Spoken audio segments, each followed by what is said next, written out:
Good morning, good morning. I will read something I wrote back in July because evidently it continues to be relevant today because even though things have changed, things have remained the same. And this will then lead into our conversation with my guests this morning. So, here it goes. 2 black men died. One died from complications of COVID-19. The other was kneed to death by a Minneapolis cop. COVID and cops. 2 black men were killed, one by diseases of the body, the other by a disease of the soul. The racially charged hatred of another.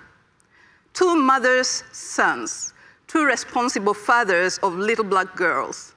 My daughter's father is one of the many black people who are inordinately impacted by COVID-19.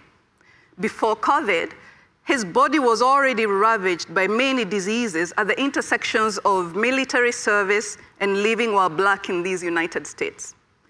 His body carried the scars of years of trauma. The body records the pain of living as a hated human being in a country that treats you as less than human.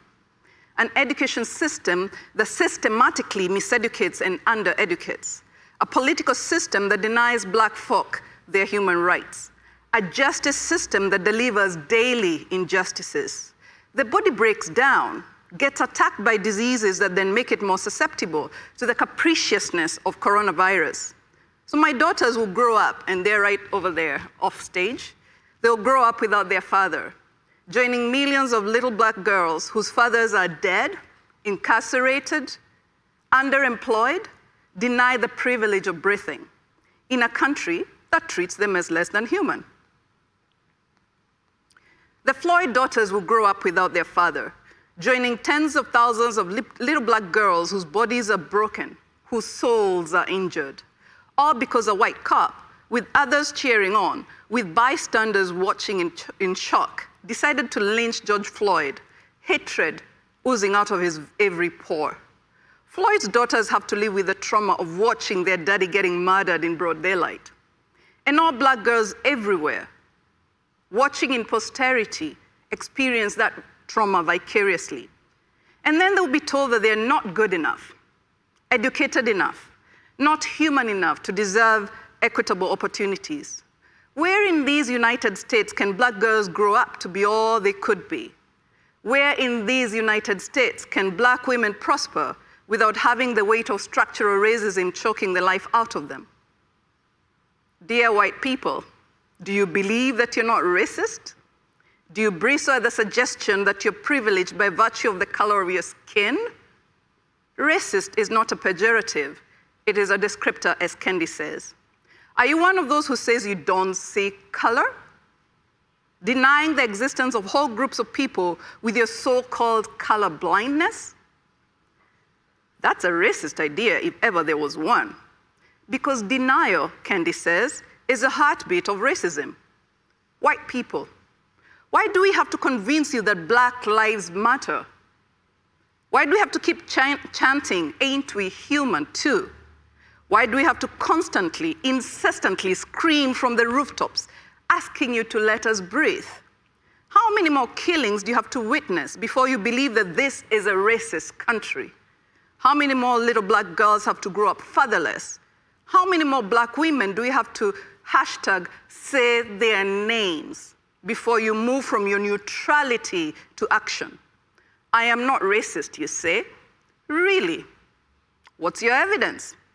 What have you done to prove that you're not racist? Because silence is complicity. Neutrality in matters of racial equity is complicity. White people, why are you sadder to see property destroyed than to see a man pinned to the ground? His bodily fluids flowing out of him as he cried for his mama? Race may be an illusion, but it is a very powerful illusion. Because as Ibram Kendi says in How to Be Anti-Racist, race divides us into those with power and those without, into those with privilege and those without, into those who are approved as the norm and those who are marginalized. Race creates new forms of power, giving white people more power just on account of being white, and denying black and brown folks power merely on account of not being white. If you want to be anti-racist, you've got to identify with your race. Say, I am white. Then learn what that means. Own your privilege. Owning your whiteness is not the same as feeling guilty for being white. After all, none of us chose our race, right? Guilt is a paralytic. It can only breed complicity or worse, hate. Recognize your white identity. Then ask yourself, now that I know that I'm white, what am I gonna do with it? You cannot deconstruct whiteness if you refuse to accept that you're white. Guilt will only silence you, and silence is complicity. Take responsibility. Figure out the role you will play in this fight for racial equity. Walk into the power and privilege of your whiteness and use it to advance racial justice. Educate your mind to change your mind. Redeem your soul to act out of love, not fear. Don't be a Karen. Who uses the power and privilege of her whiteness to put black folk at risk of dying at the end of white cops' weapon of choice? And when a black person, when a brown person, when I tell you that something you done or said is racist, don't justify it. Just believe it, apologize, learn, do better. Take responsibility for your own learning. Educate yourself to redeem yourself. That is what I want to say today, and I want to invite my 3 friends who are joining us virtually to a roundtable where we shall have more conversation about race. So give us a couple of minutes for us to shift gears here quickly, and then we'll be on roundtable. 2 minutes only, and we'll be ready for you. Thank you for hanging out with us this morning. I'm going to introduce my guests, and then we shall dive into our conversation. I can see them, they can see me. We shall, I'm sure we'll have fun, right? I have 3 guests this morning. Tressa Garrett, who has been with Microsoft for 2.5 years, where she's an Azure Customer Success Manager, and she helps Microsoft customers get the most out of their technology investments and helps organizations adapt and change their technology as they grow. Before moving to the Fargo Moorhead area, she honed her tech skills in Raleigh, North Carolina. And she's a proud graduate of North Carolina Central University. She's also a co-founder with one of my former students, 2 of my former students actually, Arise Communities, a nonprofit focused on bringing inclusive technology learning opportunities to the FM area. She's a lover of all things tech, avid K-drama fan, and passionate about people. Please welcome Tressa Garrett. My next guest is Melvin Whitney, who I only met a few months back.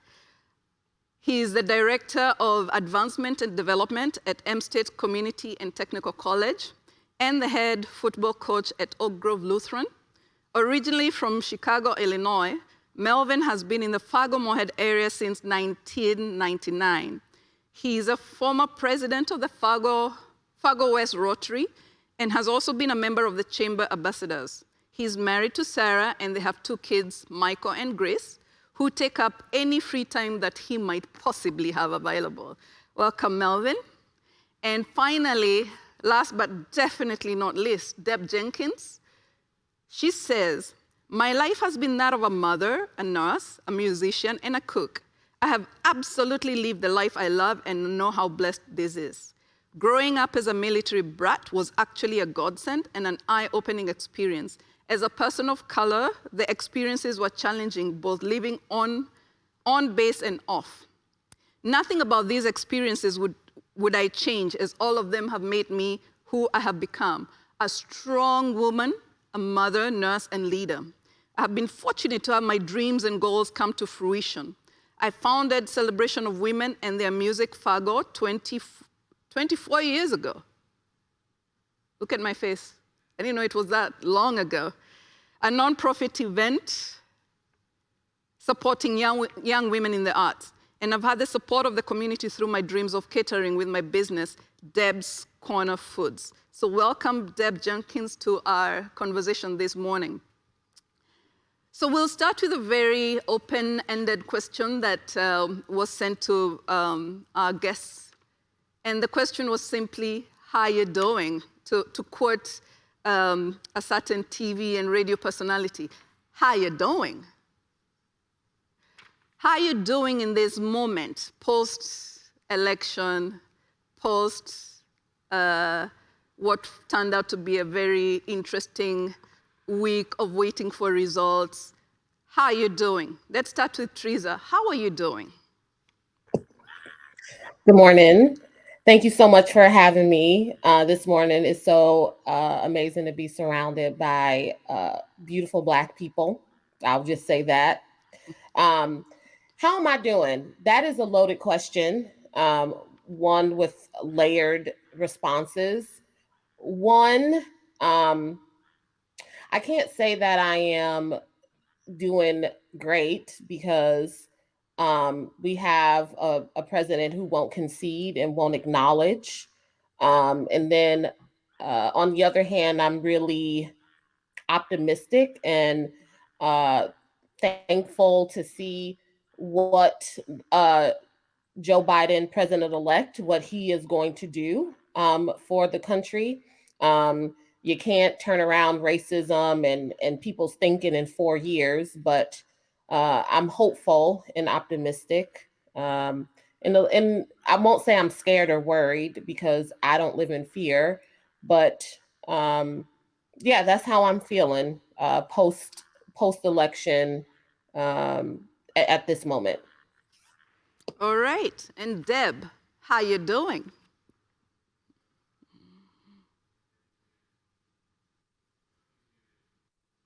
Deb, looks like you're muted. Is that better? Can you hear me now? We can hear you now. Oh, okay. I'm doing good. I better than I thought I would be because I'm happy with the outcome of the election, as said before. Um, I hoping that when we finally get there, I'm not sure why I'm not centered there. Uh, sorry. Anyway, I don't know. I'm looking forward to the transition being final and done so that I can take a full deep breath and hopefully we can do it smoothly. Um, I feel like I am a little bit more relaxed than I was so tense before the election. Um, and I'm just riding a wave right now that I'm a little bit. I'm only talking about the election, not the COVID part, because that the COVID part is a whole nother story. But for the election, I'm very happy right now with what's going on. All right. And Melvin, how you doing? First of all, thank you for having me on the panel. I appreciate the opportunity to come and speak at this time. How I'm doing? I'll say probably the best words to describe it are cautiously optimistic. Uh, that would be probably the sentiment that I have. You know, I'm not getting too high, not getting too low with what's going on because there's a lot of work that needs to be done. We've gone so far from the center. You know, whatever belief you have, whether we went so far to the left or so far to the right, but we're so far from the center where we're going to have it's going to be a difficult task of, you know, coming together and having some agreements on some different things. So it'll be interesting to see of a lot of the promises that were made, what was going to actually be kept during this term when it does finally transition over. So cautiously optimistic is probably the best way to describe how I'm doing. All right. And for each one of you, what has the last 4 years taught you about the US that you may or may not have known before? Shall we start with you, Melvin?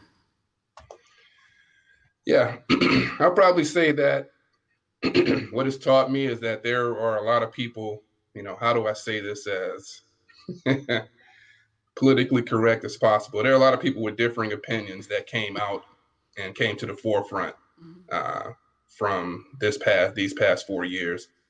And I've seen a lot of people, you know, who thought you knew and respected having certain opinions that were just kind of out there.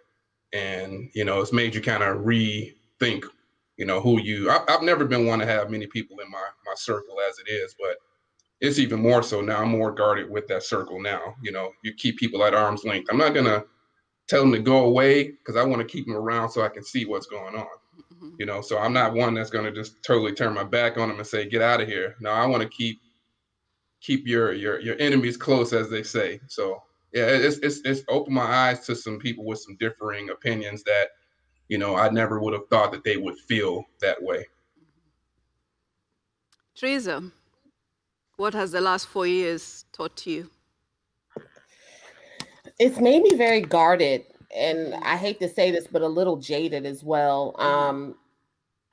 You think, like Melvin said, you think you know someone, and then their opinions come out. I think it's a lot of wolves in sheep's clothing, as I like to say. And so the last 4 years have just shown me to keep your enemies closer and really protect your peace and your circle and the folks around you. Just as Melvin has said, that's what the last 4 years have taught me. All right, and Deb, you need to unmute again, Deb. Okay, sorry. I feel the same way as far as I have been amazed at people that I've known for, well, first of all, I've lived in Fargo, Moorhead area for 44 years. And I've had friends that I've known all that time period and some new ones I've just met maybe in the last year. But I am surprised at, how do I want to say this? I thought I knew them just on the group of people that I hang out with and how I think just in general about life and people. And then now in the last 4 years, I see these people and their opinion of a person that I feel shouldn't even be maybe on the planet, but to agree with what they're doing and how they do it, and it's okay just to get to an outcome of money or more of this and that. As a person, how they can them as a person, how they could even want to put their thoughts with this, what's going on in the world and United States. It's hard to see. I'm not going to, I guess it's disappointing. I'm very disappointed. I don't even honestly try to have a lot of conversations about it with these people, but I listen to what they're saying and I just don't get it. I don't understand.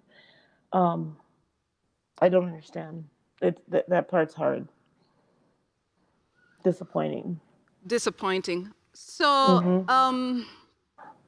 disappointing is a soft word, right? So I'm wondering, for each one of you, how do you really feel about this? I mean, and what are you going to do going forward? Because you can't not have interactions with those friends and neighbors and colleagues, right, going forward in spite of what the last 4 years has exposed. Well, I guess having my opinion heard, I guess, a little bit more, having that conversation with those people and doing my best. I don't know how I change the final thought in their head, but I don't even know how they don't see it. That's, I guess, where I'm stuck. How do you not see this stuff? How do you agree with it? And just on the level as a person, how do you even, let's just start with that. On my part, I guess I just need to be a little bit more vocal, a little bit more. And I do mean like vocal. I don't have to be mean or angry or nasty, but maybe give my opinion a little bit more when I just don't get it. Maybe I don't understand. I don't understand. So let me ask this question more directly. Because when you're talking about being a little cautious around people whose opinions you have come to know and realize may very well be dangerous for your existence. How do you work with people you cannot trust? Teresa, would you like to start with that one? I think you just have to work with them. I'm not going to. So for me, work and personal are two separate things, and they're two separate buckets. I can work with you, but I don't have to get personal with you. We can keep everything on a surface level. We don't need to discuss our lives and how we're feeling and personal things. We can just work to get something done. And um, that's how I interact with folks that I don't trust. Of course, you keep it in the back of your head that you don't trust them and you need to be cautious of what you say, and don't let things get personal and just work. Melvin, I think you're muted. Yep. I look at it this way. It's not like it's just came out in the last 4 years. You know, it's been there before. You just have a visual with the actions that you kind of, you know, questioned and wondered about before. So I'm not going to let what other people in their ignorance, you know, hinder what I'm trying to do as a person and in my life. So I do continue to work with them. I keep them in that same, you know, compartment that I had them in before. Now I know for sure whether I may have had them outside that box before, but now that you know, some of them have come out, basically, I'm going to put them in that compartment and say, all right, you know, I know where they are, where they stand. That's not going to hinder me from doing what I want to and achieving what I want to achieve in life. So, and I've tried to educate, you know, but after a certain time, I'm just one of those people who are like, if you're not going to take the word of somebody who's been on both sides of it. I've been in an all Black neighborhood. I've lived in an all white, you know, community.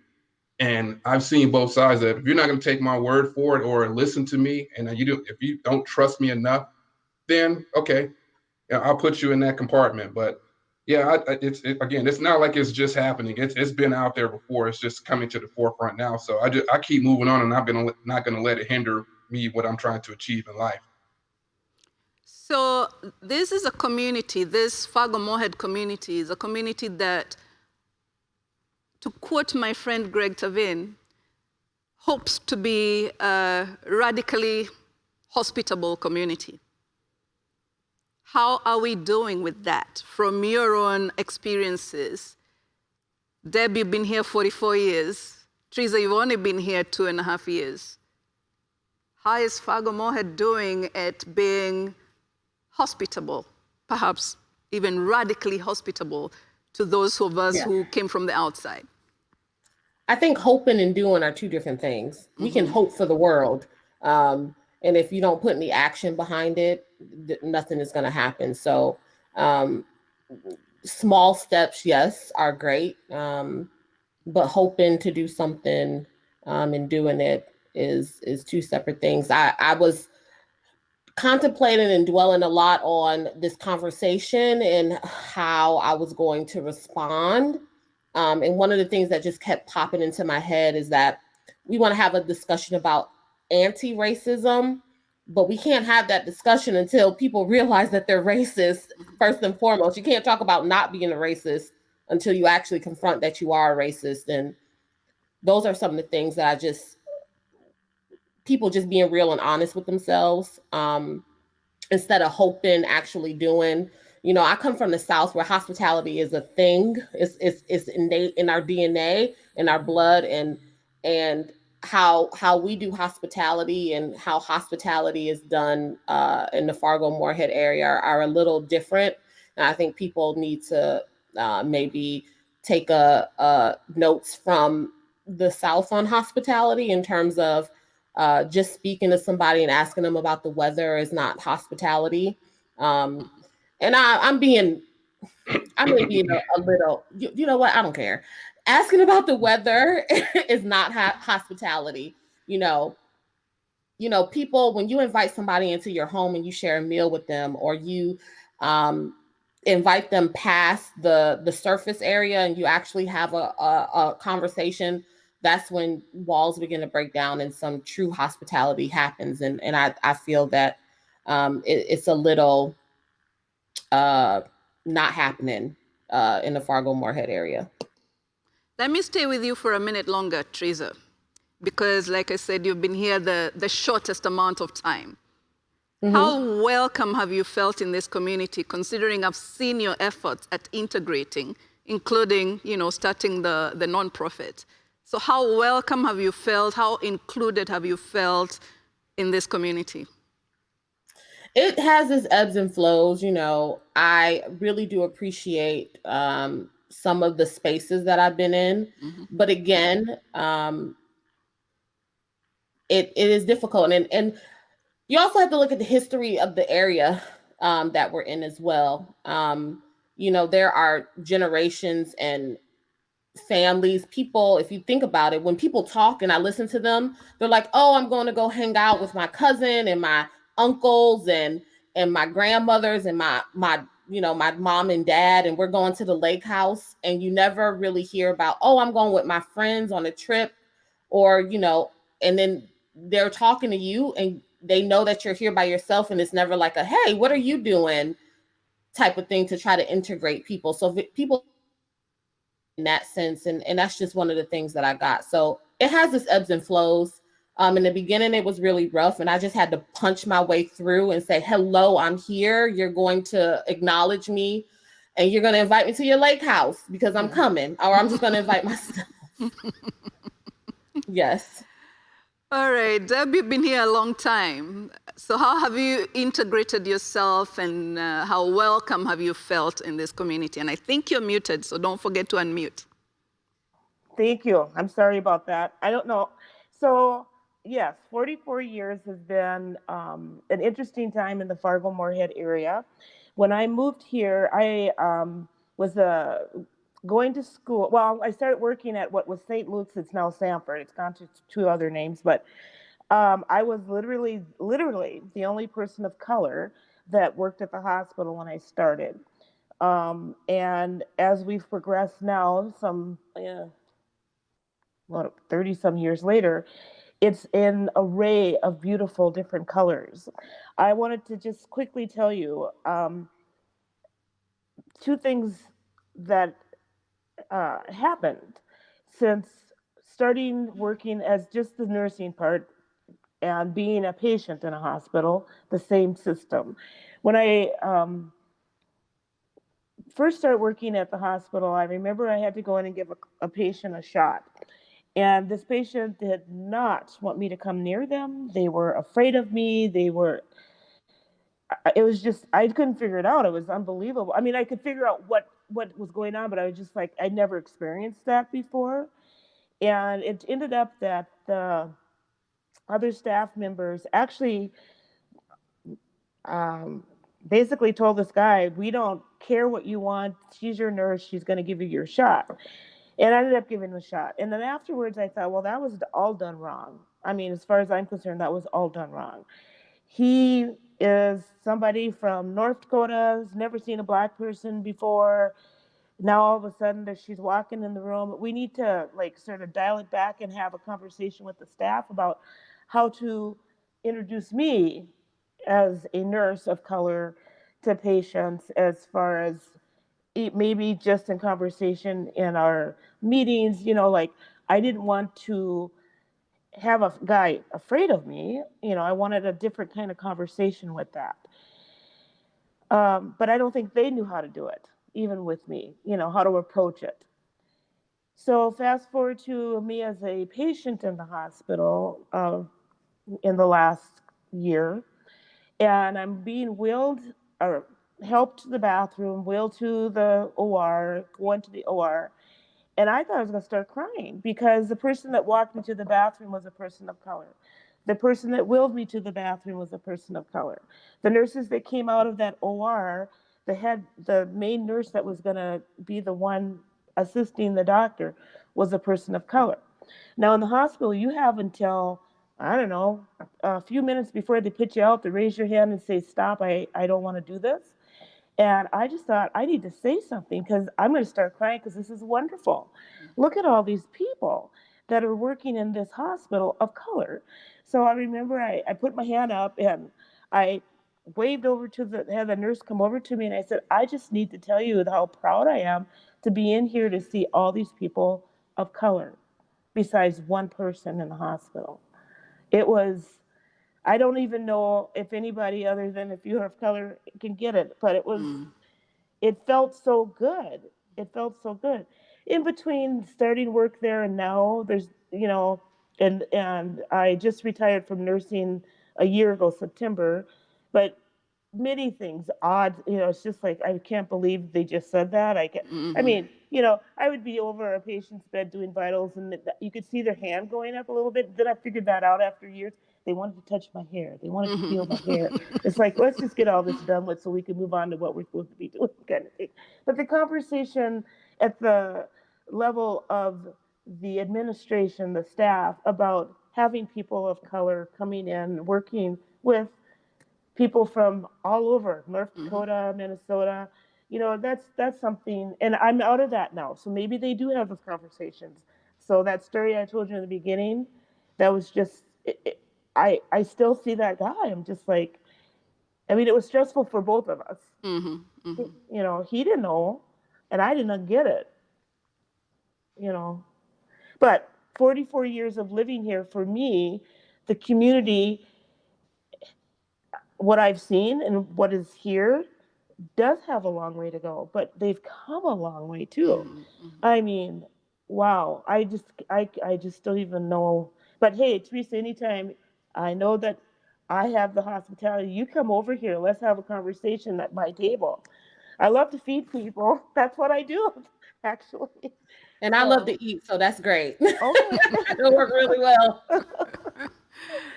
Well, Melvin, you've been here since 1999. So what kinds of changes have you seen, and what do we still have to do to make this a truly welcoming, inclusive, radically inclusive community? Well, like Deb said, we have come a long way, but again, it's a long road. So it's basically like saying you're in a marathon and you've ran 13 of the 26 miles. So there's still a lot. You've come a long way in those 13 miles of running half of that marathon, but there's still a long way to go. I've been able. So let me clarify in a little bit here. I've probably been in the Fargo Moorhead area since I guess the December of '98, but I moved from Chicago into this upper Minnesota because I was up in Thief River Falls, and that was in like '96 or something like that. So been around here a little bit longer. So I went from Chicago, Illinois to Thief River Falls, and so it's been a long journey in a sense of seeing, like you said, the growth. I guess in regards to where we are now and where we could be, I've always had kind of jobs where I've been in positions where and I'm just the only Black guy or whatever at a certain event or something like that.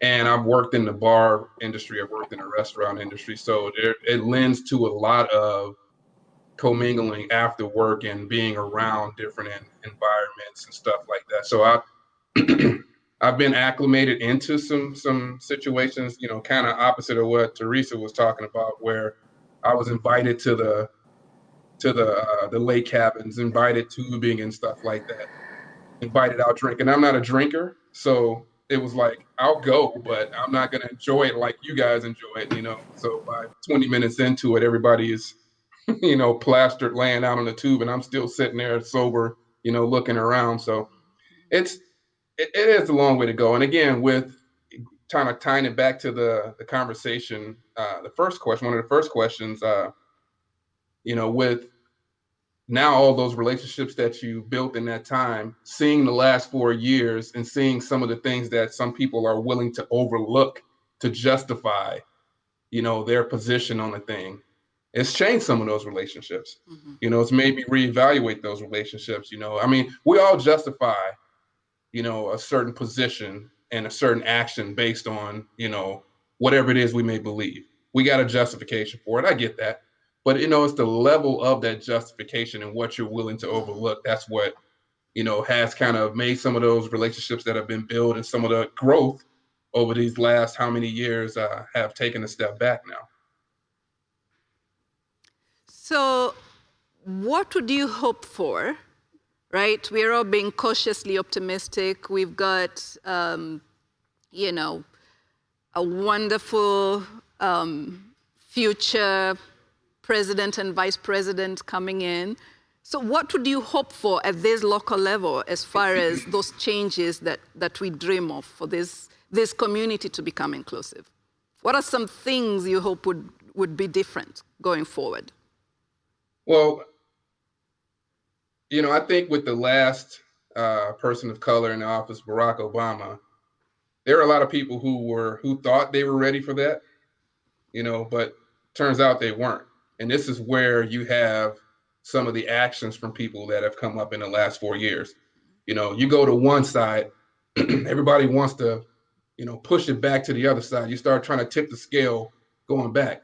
So I hope with this time, with Kamala Harris being in there, being a person of color, that we don't have such a backlash against, seeing, people of color in power.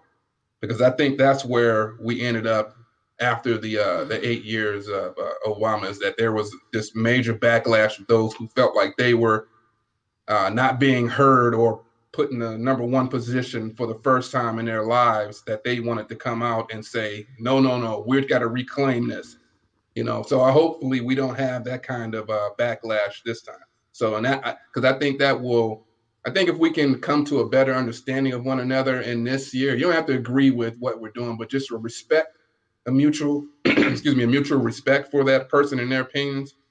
I think that's what I guess I'm hoping for. All right, and Deb?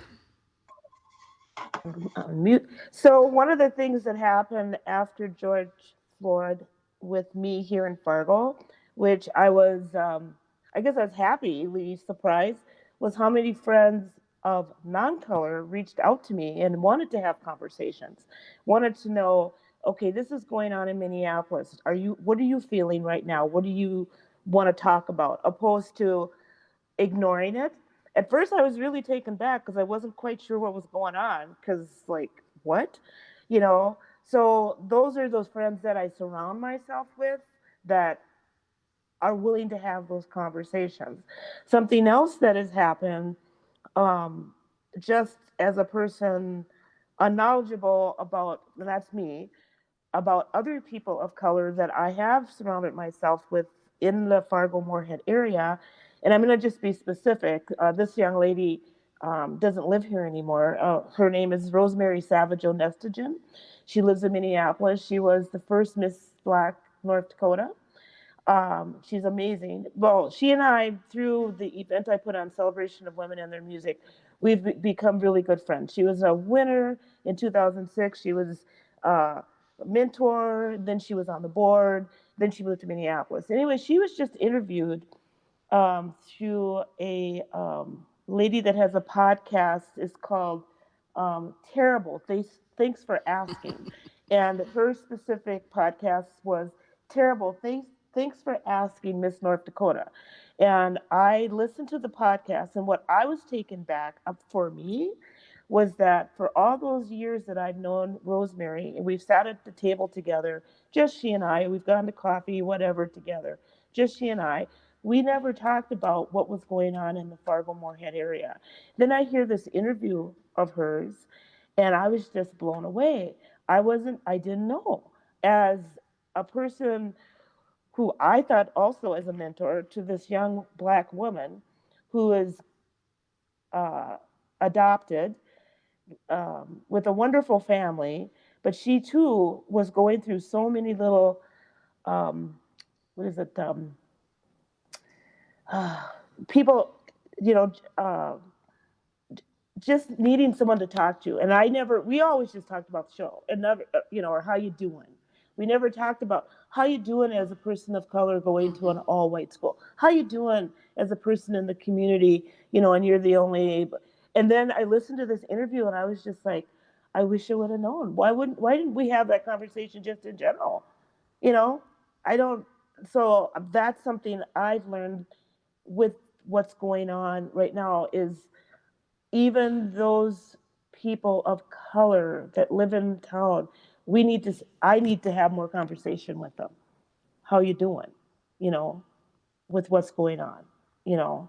But I really appreciated those people that came to me that just I just couldn't believe it. They were just like, "Let's talk. What do you need? What do you want to talk about? What have we done right or wrong? What do you want?"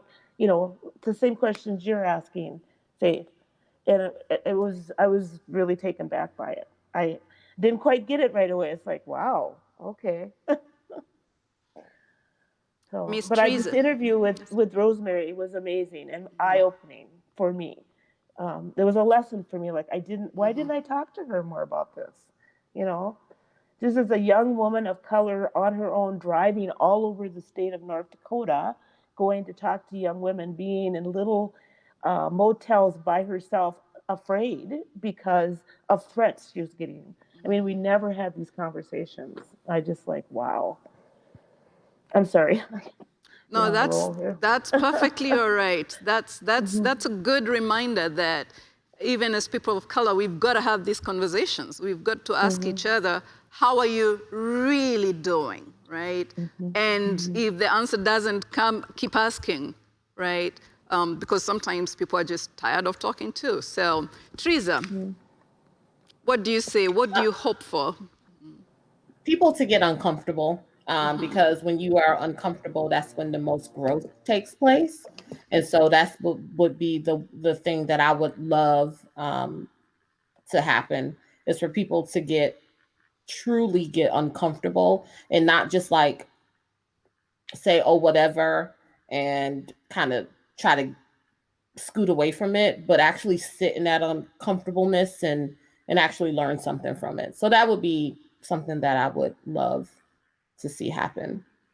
So it sounds like you're asking for people to be vulnerable, right? To open up and say, this, I don't know, help me understand, or I realized I may be a little bit racist, or, whatever Or it I'm going to is say that, the wrong thing if I ask this question, but I'm going to ask it because I want to start a dialogue, or it's going to come out weird, or I may feel funny doing it. Yes, get vulnerable, find a person, and also, yeah, that's what I would just love to see, because I've seen some of the greatest change and conversation when you're vulnerable and uncomfortable, and it feels weird.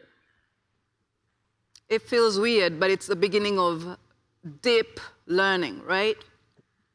Yes, not only for you but for the other person as well. I've learned so much being in Fargo Moorhead area, not only about myself but just about other people, and being really uncomfortable has really opened my eyes and has made me, I feel, a better person, because I've had my time in the Fargo Moorhead area. So my last question for you, three wonderful Black people, is how are you dealing with the Black fatigue? Shall we start with you, Melvin? How are you dealing with Black fatigue? You know, I've had several of these conversations, on different platforms, and uh, I deal with the fatigue by eliminating some other things. So like social media, Facebook, and stuff like that. I basically turned it off, for a while because it's been counterproductive, to seeing all the hate and and the different things that are being spewed back and forth. So I don't get that fatigue from there, so that I will have the energy to have these kind of conversations, because I think these conversations are needed. Where I also have those associates or friends that want to have these conversations, like Teresa talked about, these uncomfortable conversations that have come to me, offline, so to speak. And, I'm more than willing to have those conversations. I'm not some guru who knows all of the answers or anything like that, but I can give you a perspective that comes from, you know, a fair perspective that's kind of been on both sides of the fence, like I mentioned earlier, that can kind of tell you, hey, this is what may be going on, in certain situations. So I deal with it by, again, eliminating those things that aren't necessarily important, the social media aspect of it. Again, like I said, I go on there every now and then and check and see if my relatives and stuff like that are still alive, or if something needs to happen, if I need to act on something, and then I deactivate it and go into the background for a while. So, but eliminating those things that aren't necessarily important to keep that energy to have these conversations. All right, Teresa, how are you dealing with Black fatigue? Frequent trips home to North Carolina to fill my cup. And like Melvin said, turning off the social media. I've also but then I turn it back on because I love to see Black excellence. I love to see us doing amazing things. So I follow a ton of accounts where I can see that. Those are the visuals that I see. And then also I've joined groups where I can be in spaces with women that look like me, and we do fun things. So I just joined Black Girls Wine Society, and we meet and we talk and we drink wine, and it's a great outlet for me, and I enjoy that. So I turn off the social media, but then I turn it on because I want to see the Black excellence, and then I just come home to get my cup filled. And I really do have social outings where I can be surrounded by women who look like me, and do fun things. So that's how I fill my cup up and deal with the Black fatigue. All right, and our elder stateswoman, how are you dealing with Black fatigue? Well, I have finally, the only good part right now that COVID has blessed me with is having the opportunity to have the time to not say no to getting together with a group called Women of Color. It never failed the date that we would get together. Something was going on. Well, that's changed in my life between catering and music. Not a lot going on. So I'm so grateful that I stayed on the list. They've invited me, and I got to finally be part of it. And I look forward to being part of it even more, because I'm learning, as I said earlier, in talking to other women of color about what's going on, So I'm very happy about that. All right. Well, I want to thank you three for your openness and vulnerability with sharing with us this morning. I thank all the audience who've been watching us this morning. We are open for conversation, so you can reach out to us. We're part of this community. You can reach out to us. Yes, sometimes we do get tired because it is tiring to live as a Black person in this country.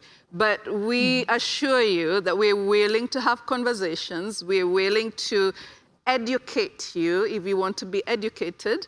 We're willing to make you uncomfortable if you're willing to feel uncomfortable, with the hope that for all of us as a community, we will learn to be more radically inclusive, more radically welcoming for all people, not just the Black and the white, but everybody else, because we are all God's children. So thank you very much for joining us this morning.